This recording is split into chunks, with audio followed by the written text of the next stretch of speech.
안녕하세요. WMH 채널입니다. 트럼프 행정부는 인도네시아가 러시아 전투기를 구매하는 거래를 중단하도록 압력을 가하고 있다고 자카르타 포스트지가 지난 13일 보도했습니다. 자카르타 포스트에 의하면 인도네시아는 약 11억 달러 규모의 수호이 35 전투기 조달 계획을 세우지 않기로 결정했다고 밝혔습니다. 또한 인도네시아 정부는 러시아의 수호이 35 전투기를 포기하는 대신 미국의 F-35 전투기 구매 의뢰를 트럼프 정부에 건의했지만 트럼프 정부는 인도네시아의 F-16 바이퍼 구매를 고려하라고 말했다고 합니다. 또한 인도네시아가 러시아와의 거래를 계속한다면 제재에 직면할 수 있다는 점을 분명히 밝혔다고 합니다. 이에 대해 인도네시아 행정부는 인도네시아가 미국과의 무역에서 흑자를 보는 것에 대해 트럼프 행정부가 인도네시아를 표적으로 삼을 것이라는 우려를 표명했습니다. 이 소식이 전해지자 코로나 바이러스로 경제적 피해를 입고 있는 상황에서 인도네시아의 주식은 약세장으로 떨어졌으며 통화는 지난달 아시아에서 최악의 성과를 거두었습니다. 2017년 8월 발표된 물물 교환 거래에 따라 인도네시아는 고무 원유, 커피, 차, 가구 및 향신료와 같은 상품을 구매하는 러시아와 교환하여 11대의 수호이 35 전투기를 구매할 계획이었습니다.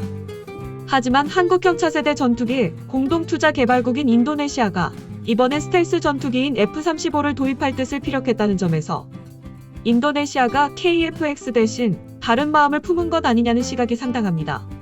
그동안 인도네시아는 예산 부족을 이유로 KF-X 사업 분담금 지급을 미루면서도 다른 나라 첨단 무기에는 끊임없이 관심을 보여왔습니다. 올해 1월에는 인도네시아가 프랑스 라팔 전투기를 구매할 것이라는 보도가 프랑스 언론을 통해 전해지기도 했습니다. 1월 프랑스 매체들은 프라보어 수비안토 인도네시아 국방장관이 무기 구매 협상을 마무리하기 위해 프랑스를 방문했다고 보도했습니다. 수비안토 장관이 관심을 보인 무기에는 대당 가격이 최소 1,500억 원 이상인 프랑스 다소의 라팔 전투기 48대가 포함돼 있었습니다. 인도네시아가 수호이 35 전투기 구매를 포기한 것으로 알려졌지만 지난 18일에는 이와 다른 인터뷰가 나왔습니다. 영국 군사 전문 매체 제인스 360 등에 따르면 사티 와휴 트랭고노 인도네시아 국방차관은 18일 CNN 인도네시아와의 인터뷰에서 현재 미국과의 정부 간 협정을 통해 F-35를 구매하는 방안을 고려하고 있다고 밝혔습니다. 희망하고 있는 러시아의 수호이 35 플랭커의 다목적 전투기 도입이 미뤄지자 사선책을 생각했다는 것입니다. 트랭고노 차관은 수호이 35 도입도 포기하진 않았다면서도 난관에 부딪힌 건 사실이라고 말했습니다.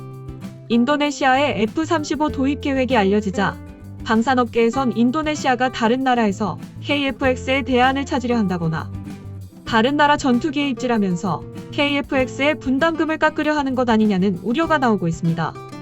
현재 인도네시아가 재정 문제를 들어 KF-X 사업 분담금 지급을 미루고 있기 때문입니다. KF-X와 F-35는 각각 4.5세대와 5세대 전투기로 체급이 다르지만 F-35 도입이 현실화되면 KF-X 도입에도 영향을 미칠 수밖에 없습니다. F-35의 대당 가격은 최소 8천만 달러로 추산되는데 한 개 대대 규모로 약 20대를 도입한다고 보면 16억 달러 이상이 소요됩니다. 2019년 한 해 인도네시아 국방 예산이 75억 3천만 달러라는 점을 감안하면 이 중 20%가 넘는 액수를 F-35 도입에 쏟아 부어야 한다는 의미입니다. 인도네시아 정부는 KF-X 전체 개발비인 8조 5천억 원 중 20%에 해당하는 1조 7천억 원을 부담하기로 했지만 지난해 초까지 2,200억 원만 내고 분담금 지급을 중단했습니다.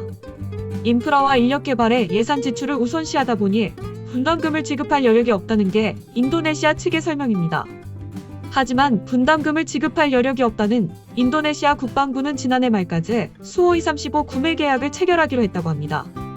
11대를 11억 4천만 달러에 구입한다는 세부 내용까지 외신을 통해 전해졌습니다. 상황이 이렇게 흐르자 우리나라로서는 입장이 난처해졌습니다.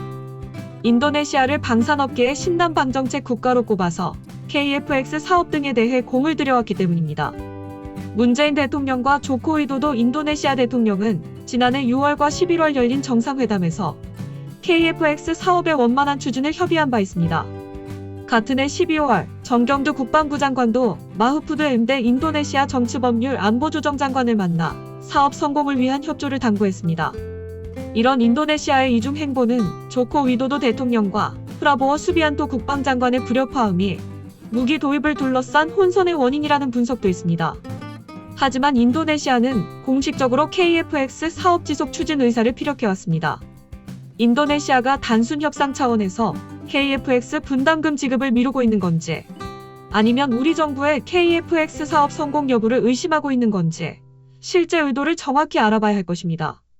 이상 마치겠습니다. 시청해주셔서 고맙습니다. WMH 채널이었습니다.